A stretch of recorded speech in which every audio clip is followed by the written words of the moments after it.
اور جب موسیٰ نے اپنے شاگرد سے کہا کہ جب تک میں دو دریاؤں کے ملنے کی جگہ نہ پہنچ جاؤں ٹلنے کا نہیں، خاص صدیوں چلتا رہوں، پھر جب وہ دونوں ان دریاؤں کے سنگم پر پہنچے تو اپنی مچھلی بھول گئے۔ پھر اس مچھلی نے دریا میں سرنگ کی طرح اپنا رستہ بنا لیا۔ جب آگے چلے تو موسیٰ نے اپنے شاگرد سے کہا کہ ہمارا کھانا لاؤ، اس سفر سے ہم کو بہت تکان ہو گئی ہے۔ اس نے کہا کہ بھلا آپ نے دیکھا کہ جب ہم نے اس چٹان کے پاس آرام کیا تھا تو میں مچھلی وہیں بھول گیا، اور مجھے آپ سے اس کا ذکر کرنا شیطان نے بھلا دیا، اور اس مچھلی نے عجیب طرح سے دریا میں اپنا رستہ بنایا۔ موسیٰ نے کہا یہی تو وہ مقام ہے جسے ہم تلاش کرتے تھے۔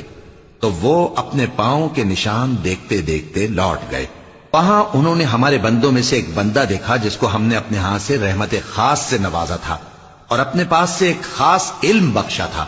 موسیٰ نے ان سے جن کا نام خضر تھا کہا کہ جو علم اللہ کی طرف سے آپ کو سکھایا گیا ہے، اگر آپ اس میں سے مجھے کچھ بھلائی کی باتیں سکھائیں تو میں آپ کے ساتھ رہوں۔ خضر نے کہا کہ تم میرے ساتھ رہ کر صبر نہیں کر سکو گے، اور جس بات کی تمہیں خبر ہی نہیں اس پر صبر کر بھی کیسے سکتے ہو؟ موسیٰ نے کہا اللہ نے چاہا تو آپ مجھے صابر پائیے گا، اور میں آپ کے ارشاد کے خلاف نہیں کروں گا۔ خضر نے کہا اگر تم میرے ساتھ رہنا چاہو تو شرط یہ ہے مجھ سے کوئی بات نہ پوچھنا جب تک میں خود اس کا ذکر تم سے نہ کروں۔ تو دونوں چل پڑے، یہاں تک کہ جب کشتی میں سوار ہوئے تو خضر نے کشتی کو پھاڑ ڈالا۔